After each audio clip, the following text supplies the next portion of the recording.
I've never seen it before. I've never seen it since. So I was just a little gaffer at the time. I think I was about 3 or 4 years old, but I had a case of infantile shingles, and I was they moved me to the front bedroom so I could look out the front window and watch this torrent of water running down the main street of Port McNicoll during Hurricane Hazel. It was quite the scene at the time. But better to be at the top of the hill than the bottom. Well, for sure, yeah.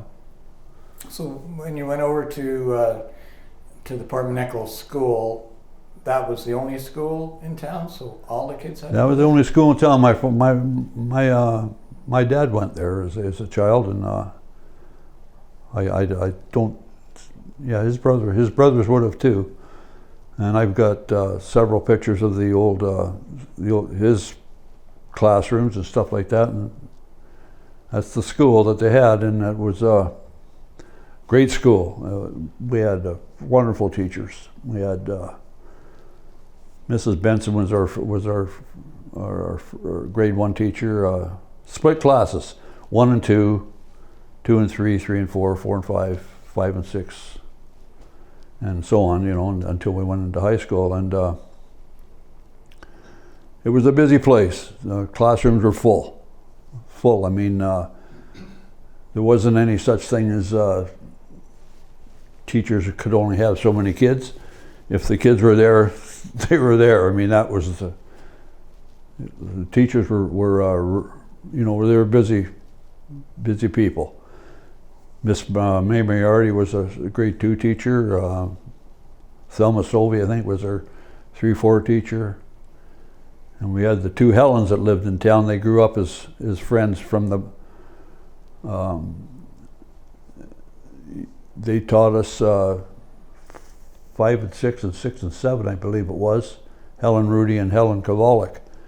And God, they were only kids when they were teaching, I think, at the time. But when you're only, 10 or 12 years old, somebody 20 years old is ancient, yeah. Plus they're a teacher, so you still have a lot of respect for them. Different to you. Miss Stevens was one of the teachers. We had one male teacher that came into town, Bruce Bushy. He was, I think, grade 5 and 6. I never had him, but he was just behind us, I guess, by the time I was in grade 7 or 8 or something like that. He came to town. I remember him well because he used to come down and play hockey with us. Active young fella, nice young fella. When you were going to the school, did it have a gym or not? We never had a what they call a gym. They had a badminton area that it was not what we call the auditorium. So we never learned to play basketball. Where the Midland kids took in basketball, we played soccer. Well, soccer never came into being around here until, I was an adult.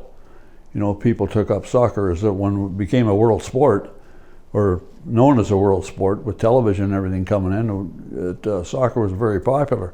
Well, we had an in there because we already knew the game. We were taught the game from, that was our game at recess, plus baseball. Our principal was Lyle Thorpe was a great baseball fan. He'd come out and every recess we'd have a game of baseball, and this went on all week. Like we'd start, the first inning was on Monday, and then we'd try to get as many innings as we could by Friday and see who won. But yeah, we had a good start at, like I say, as far as the kids having something to do. We had a good start. A lot of sports that are quite popular even still. So you didn't know very much about playing basketball or volleyball? No, we didn't. When we went to high school, basketball was totally. It was a new game to us. Like we knew they had the upper hand on it because they were already playing it in public school, but. And good. They had the YMCA up there too, which we didn't have. And gymnastics. Yeah, we never had what we call a gym teacher. We just had our 15-minute recesses twice a day, and but they kept us occupied. We still had a lot of fun, and everybody went home for lunch. Everybody went home for lunch, and The kids from out of town were, they could sit in the classroom or go out and sit outside and have their lunch. They bring their lunch with them, and sometimes the kids would bring them home, would you like to come to my house for lunch or something like that? And it just went on good. And never thought anything of it. That's the way it was. I know a lot of people from the Triple Bay Road that lived on farms up there. Sometimes they'd run up through the field and dash home for a quick bite and come right back to school, and some didn't. Some stayed, in the school. And yeah, it was a little different, but we never thought anything of it. We had terrific help with volunteers that kids' parents would go and take a group of kids and teach them how to play baseball. And another, in the winter time, you'd have a certain group of people taught the boys and the girls. We even had a girls' hockey team that taught them how to play, hockey in our little rink that we had in Port McNicoll. I mean, we had a good life as kids down there, and I thought, anyways, it was a wonderful place to live. Where was the rink located? Right at the foot of the main street.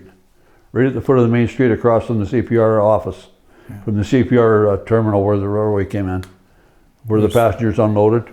Like a little apartment building there now? There's an apartment building there now. The building originally was, somebody set fire to it, I guess. It was originally built for a curling rink. When my grandfather and a bunch of boys used to curl on the slip. What they called the slip was where the boats used to come in, and that would freeze every winter nice and smooth.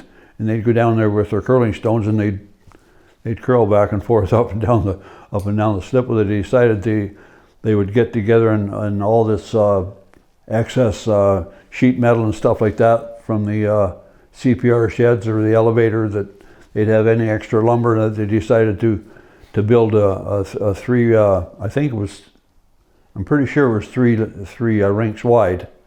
It wasn't as big a skating rink as what we would like to have, but I mean, it sure did the job for a lot of years. And we had a little dressing room at the back with a big pot-bellied stove in it that the boys would fire up every night in the winter time and get you had a nice warm place to put your skates on and get ready to go home when the time came and stuff like that. And it was wonderful because it cost us nothing. It cost the kids nothing. It was all done by the firemen looked after the skating rink. A fellow by the name of Bert Armstrong, he coached us all to play baseball, and when the time came as we got to be on our skates and that, he'd come down and play hockey with us and taught us all about the game, and yeah, we had a good time as kids.